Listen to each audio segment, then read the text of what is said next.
Hi family, it is Jamila, the goddess queen, Queen Nubian, the growth goddess, all things beauty, all things luxury, all things me. And today's video is all about Gambia. Gambia, the Gambia. I spent 4 months in the Gambia, and boy, oh boy, what a time it was. So I'm going to be breaking down some things that you should know about the Gambia, and really what stands out, what really made it different for me from Ghana. So I'm going to be returning to the Gambia. I'm so excited about going back. And yeah, so thank you for subscribing. Thank you for liking the video. Thank you for sharing. Welcome back. I know it's been a while since you see my face, and I will not cloud you with too much niceties. Let's get into it.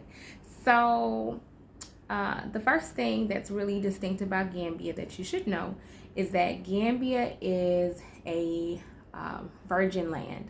So because Gambia has not had the amount of development in terms of politically for the amount of time that other countries have had it, because they have not been lent the support that a lot of other countries have received.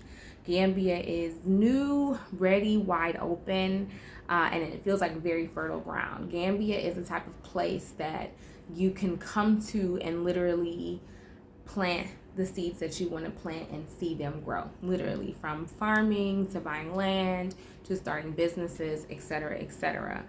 So there's a lot of opportunity that the Gambia offers that many other countries that are already advanced would not be able to offer you. So if you are looking for something that is brand new, you're looking for a canvas for which you can paint a beautiful picture, or clay for which you can sculpt something beautiful to offer, then I would suggest weighing the options and really getting clear on what you want to offer. And definitely Gambia is going to be your place. So for those of you who are looking for opportunity, Gambia gets a 10 in the scale for opportunity. There are endless opportunities here. Number two, the reason I'm going back to Gambia is because Gambia offers a high level of relaxation and peace and comfort without needing to break your bank, right? So Gambia is the dollar from American dollars to Dalasi, it's 50 Dalasi to $1. And many of the things in Gambia are very inexpensive, including housing. I remember years ago I learned this phrase that was like, live at the highest level that you can live for the amount of money that you earn, basically. Like, if you are only earning this bracket, then live in a place that's going to offer you the max for that bracket. And Gambia definitely gets a lot of credit and a lot of kudos for offering housing, really nice housing, whether it be literal houses that are 3-bedroom or even 4-bedroom, pools, different things like that, just different things to make you comfortable, for way less than $500 monthly. So many of the housing contracts require that you pay in advance, I think either like 6 months or 12 months. So if you're looking for something that is inexpensive, you definitely want to go ahead and find something here that offers a long-term contract. But I'm sure you've seen other YouTubers do tours on their houses and different things like that. So it definitely offers you a lot of bang for your buck, the relaxed life at a affordable price. So number three, so Gambia definitely gets a 9.5 out of 10 stars for affordability. So the next thing that you should know, number three, about Gambia is that it's very small, so it makes it very intimate. Gambia only has about like a handful of major roads in the major area, like the Senegambia area. So There's only a handful of major roads, so it's really easy to navigate. You know, I brought my 18-year-old with me to the Gambia, and she was out within the first week traveling by herself, jumping in the taxis and really going where she needed to go. So it's very small and it makes it very intimate. So you get to know the layout of the central area very, very well. You get to feel a closeness that it would likely take a long time to acquire in a bigger city. So it's very small but very intimate. Number 4, there is an infinite amount of beaches in Gambia. Like you are not going to be in any lack for any beach life. Okay, so beach life, beach is a way of life. Like beaches are definitely all over, you know, from the Senegambia area to the Kotu area to Brewfoot.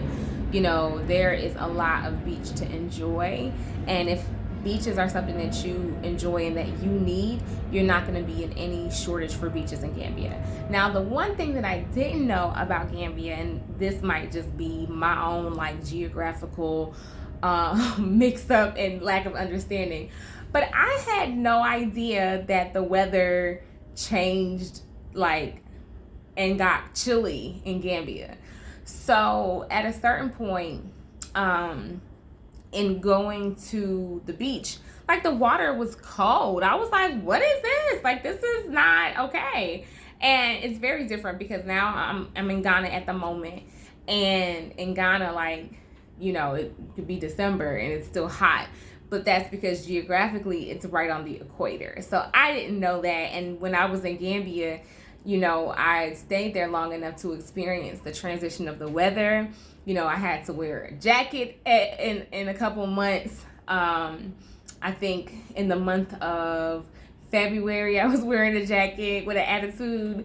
March, I was wearing a jacket with an attitude. Like, it just, I was not prepared. And Senegal was even worse. Like, when I went to go to Senegal before flying out, I was like, it's cold. Like, I need a winter coat. Like, where is North Face when you need it in Africa? Like, it was just, I wasn't prepared for that. So, yeah, just be aware that there are lots of beautiful beaches, and the beach water does get cold at certain times during the year.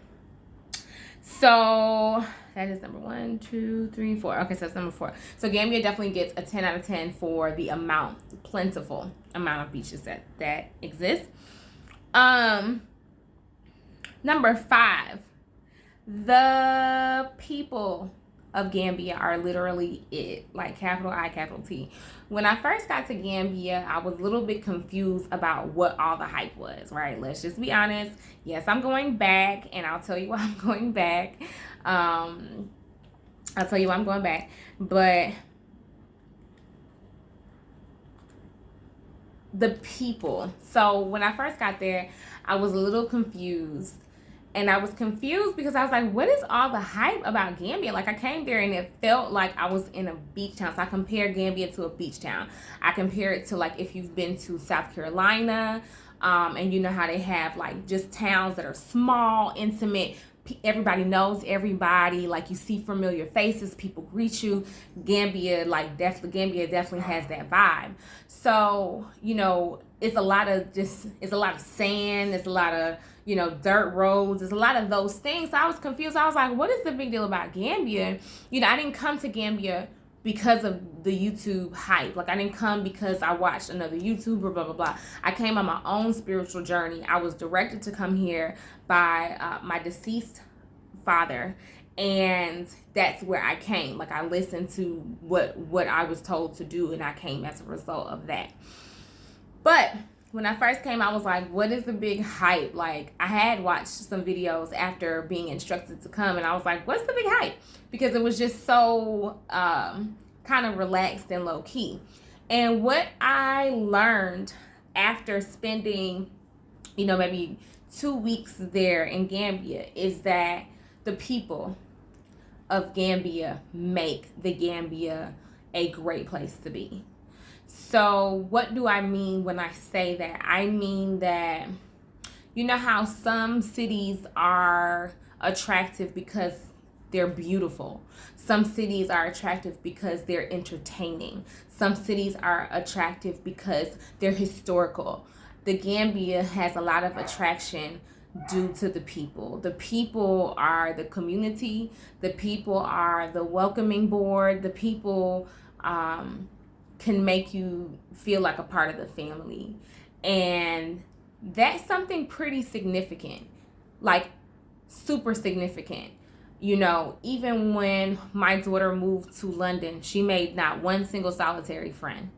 Not one friend. Like, it's not, it goes without saying that human beings need human beings. We didn't come here to live in isolation. We didn't come here to live in a vacuum.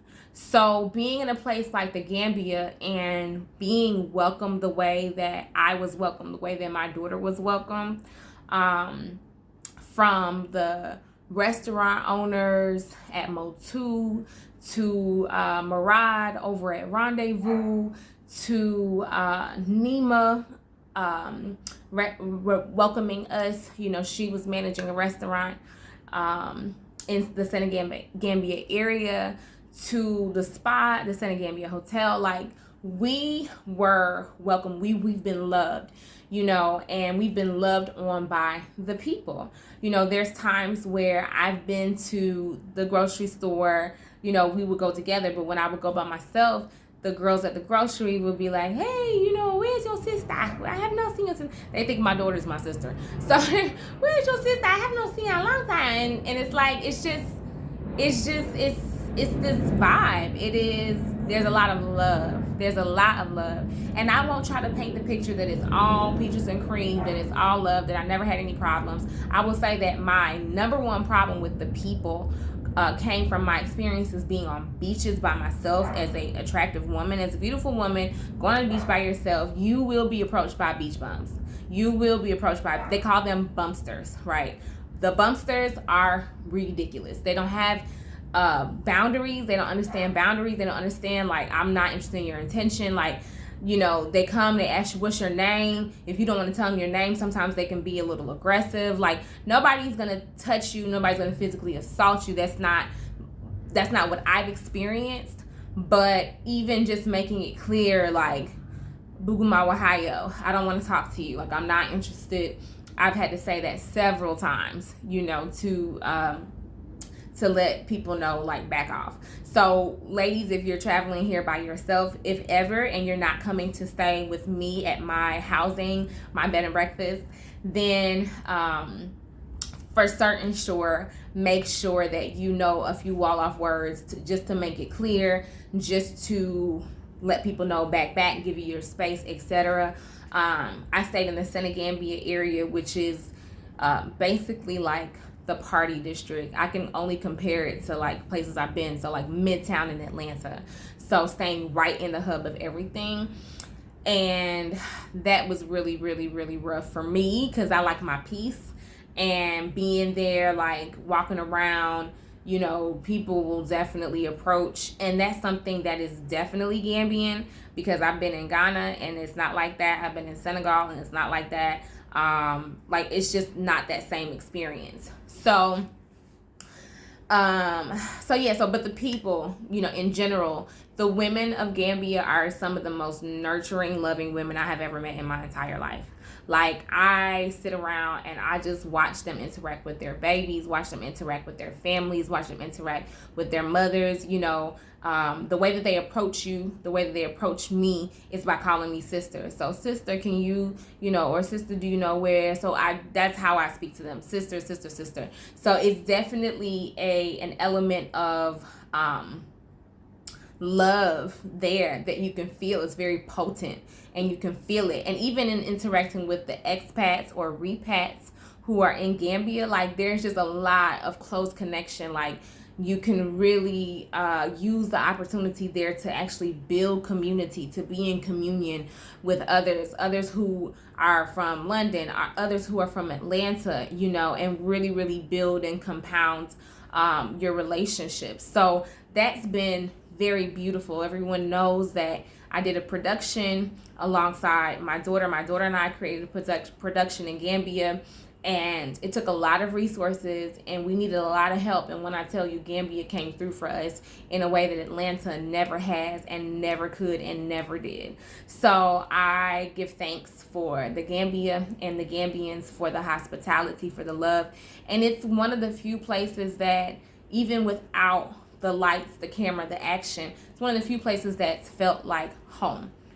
So that's the thing. When I said, why am I going back to the Gambia? I'm going back because the Gambia feels like home. I have a lot of stuff I've accumulated from being in Ghana. I want to take it back home, and I want to leave my stuff at home.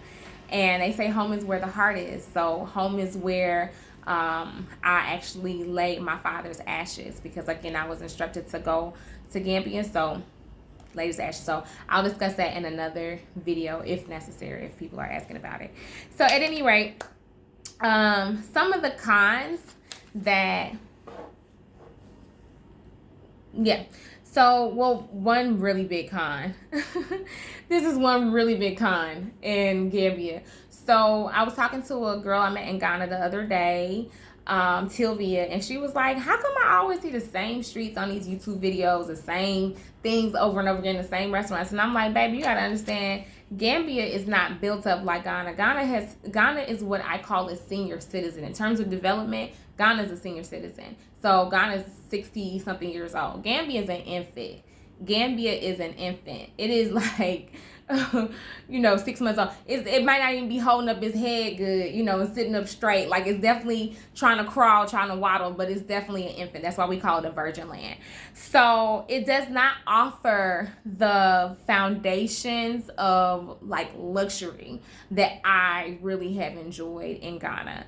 So in Ghana, I've been able to do everything that I want 5-star. Like, I'm really into luxurious experiences in Africa. Like, I am just head over heels with what I've gotten while being in Ghana. Ghana has been an entire vibe, and really offered me everything that I could have wanted to feel comfortable, from great housing, first-class housing, equipped with cleaning services, cooking services, house management services. Anything that I had wrong would be fixed immediately. Just really, really, really 5-star first-class experiences that made me feel at home, that made me feel good about being here. And Gambia does not have a plethora of those things at the same affordable rate. So, when you're looking at 5-star experiences, you're not going to find an abundance of those in Gambia. And that's fine, because like I said, it's an infant. It's just now, in the developmental stage.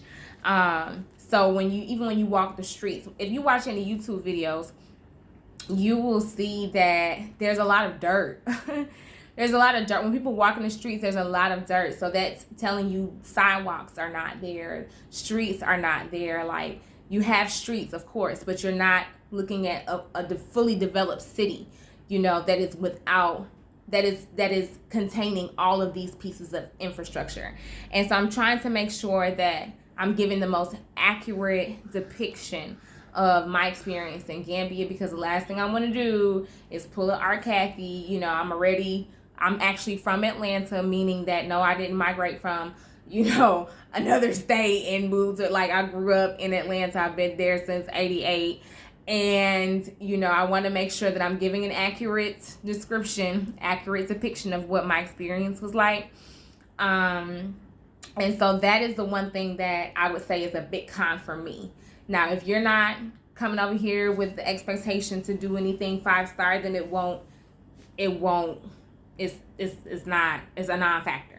So, but for me, I really enjoy those parts. So, the other things you should know about Gambia, it is literally an island within Africa. So, this is like 1, 2, 3, 4, 5, 6, 7. So, this is 7th thing that you should know about Gambia, is that it's literally an island within Senegal. So, Senegal is literally like a hop, skip away.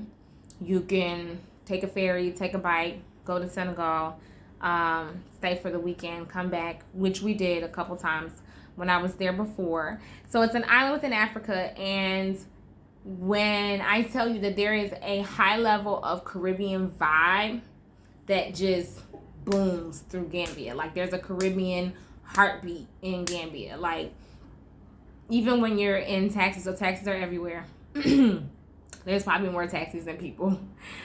And even when you're in Gambia, like, you're hearing reggae, you're feeling a reggae vibe. Like I said, it's a beach town, so you're feeling into those vibes. And I wouldn't be surprised if we did lineage work and ancestry tracing, and we realized and learned that everybody who was born and raised in Jamaica, their ancestry comes from Gambia. Seriously, you know, my father and mother were born in Trinidad, so it was the transition. It's number 8. Transitioning to a place like Gambia is not the same for everyone. For me, it was easy. You know, so the transition for me was easy because I am literally a tropical woman. Like, I have 2 Caribbean parents. You know, I spent a lot of my childhood in the Caribbean. I spent a lot of my adulthood in the Caribbean. So there was already a pace, a slow pace, a vibe that I was already accustomed to. So, and then I'm Southern. You know, I was raised in America in the South. So there's already that pace. There's already that slowness, you know, that I enjoy and that I've been used to, you know, from living in other places before being in Gambia. And, you know, that is something that definitely contributes if you have been wrecked by the stress of the West, if you have been wrecked by, you know, the fast-paced life, and you are looking for something slower, something more intimate, something more personal, then definitely Gambia.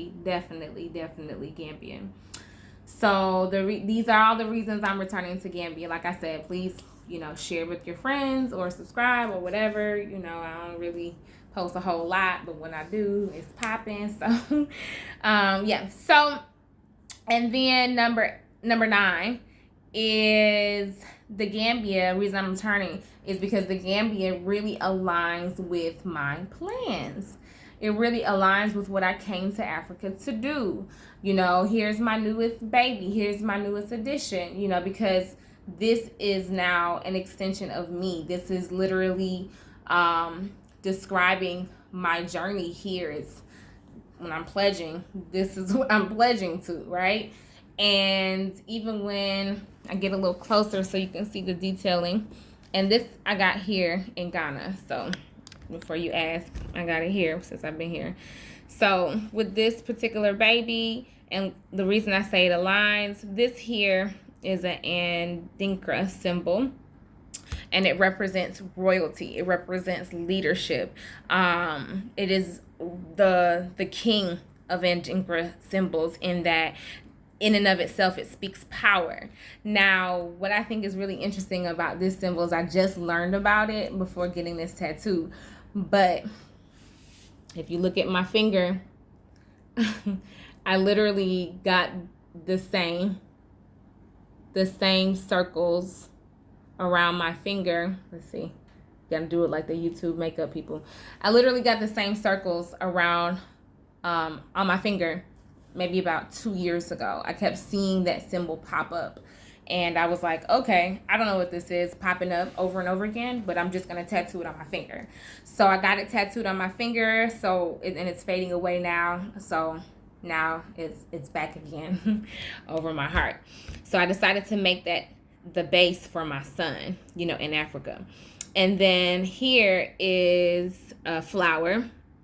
I don't know if you know what kind of flower that is, but I'm happy to educate you. This is a hibiscus flower, and the hibiscus flower is the official flower for my parents' country, for Trinidad and Tobago. So I still am very aware that I am Trinidadian. I'm of Trinidadian descent. You know, no matter where I'm living, no matter where I was born, I am Trini to the bone. And so this is representative of me, a Trini within Africa, blooming. There is a bloom. Like, this bloom is even extending outside of the continent, right? So this is representative of how I feel as a person of Trinidadian descent here on this motherland. You know, I'm being nourished by the sun, nourished by the royal sun, nourished and blooming, you know. And then at the bottom here, I don't know if you can see that well, but this here is a symbol representing Sankofa. And Sankofa, again, I'm just now learning these things since my return here, or my trip to Ghana, really. Sankofa represents going back. It represents picking up, you know, returning, you know, to what you left behind. So it's definitely been a beautiful up level being here and being in Africa, and really being able to showcase and articulate, you know, just pieces and components of what this experience means for me and to me. And so going back to the Gambia aligns with my plans. You know, one of the things that I, as a single mother, wanted to do, I have 2 birth children, 1 daughter, 1 son, and then I have 2, what they like to call step, you know, but I call bonus, you know, 2 additional children from my ex-husband. And they're 1 boy and 1 girl as well. And so I have had very strong feelings about building, you know, my legacy, and building something that the generations ahead of me can benefit from. I don't ever want anyone in my lineage to feel like I felt. And when I speak about how I felt, I have felt like, why didn't anyone look out for me? You know, when I look around, you know, even in Gambia, seeing Lebanese people, you know, whose parents have provided things and built things, and their grandchildren are able to benefit from it, and seeing that from culture to culture, like from culture to culture, that is the norm. It's the norm. It's only within the Western Black culture that I've found hordes of people within my generations, within younger generations, whose parents have left them nothing but stress, you know, or bills, or traumas and wounds. And that's not my legacy for my children. That's not my legacy for my grandchildren. That's not my legacy for my great-great-great-grandchildren's great-great-great-grandchildren. That ain't it. So what Jamila is doing in this era of the divine feminine, in this harvest season, you know, the reason that I was called to return here for the bloom and to be nourished by royalty is so that I can build something. I can build an empire for my descendants. That is it. That's it. So, you know, Gambia aligns with what I want, you know, and what I'm looking to do at this particular junction of my life. And it aligns with my plans, you know, to buy my land, to build my house. You know, I'm a young woman, and I am, you know, Black. I'm of the diaspora, and I'm doing this solo with the help of my Orisha, with the help of my Ori, with the help of my ancestors, with the help of my angels, my spirit guides. Like, everything has led me here. God has led me here. You know, many people have not been able to return. This morning I was on the phone with my uncle, having a conversation with him, and he was just expressing the amount of pride that another family member was offering in my return to Africa, you know. And this is a family member who's not calling me, who I haven't heard from, who I haven't spoken to, you know, like, there's no connection there, but there's still this sense of pride about the journey that I'm taking and that I've taken by myself. So the courage that I've displayed and everything that it takes to get here, it's not easy. You know, it's not easy. So Gambia has really promised so much and really offered me so much, just in terms of opportunity, just in terms of being able to build, just in terms of being able to establish myself. You know, if something happened to me in 10 years from now, at least my children will have land in Gambia. At least my children will always have a place to come home to. They'll be able to say, this is ours, you know, and this is what my mom left, and this is what my mom did. She didn't have any resources, you know, outside of herself, her wit, her vision, her inspiration, her heart, her soul, her love, you know, and she still was able to come and make this happen. And I take pride in that, and I also take pride in knowing that, you know, I can be a resource for other people who want to come, you know, and operate from a place of integrity. So, you know, when I build, I'm not just building for myself and my children, but I'm also building for those who are going to be coming, you know, who want to have a place where they feel comfortable in, a place where they can adjust to the life and get to learn about the lifestyle as well. That will be at the same standard, if not better, that they're accustomed to. Like, I want all of us to have the same opportunity to reset. I don't know why the coloring is doing that. It's like going from like violet to like honey, and what is that? What is this? Anyhow, so yeah, so I'm building, and I'm focusing on building a very comfortable life, you know, in Gambia, because at this point I do feel like Gambia has offered me a semblance of home. And so those are all the reasons why I'm returning to Gambia. Those are the reasons why I really love and appreciate Gambia. I'm going to definitely be doing a video on my experience with Ghana. And so you can have that blow by blow, you know, 10 things about Ghana. The other thing I was going to tell you is 7, 8, 9, 10. Okay, so the 10th thing that you would need to know about Gambia, if you're considering Gambia, is that it's very important to start making friends and trying to network before you even come back, right? So there's just a lot of resources that Gambia offers that you would never really know about unless you know about, right? So unless you have access or a plug or something or someone, you know, who is looking out for you. Like even now with me returning, I have to find housing, I have to get this, I have to get that, and I have friends, like legit friends, who can find stuff for me even though I'm not there, right?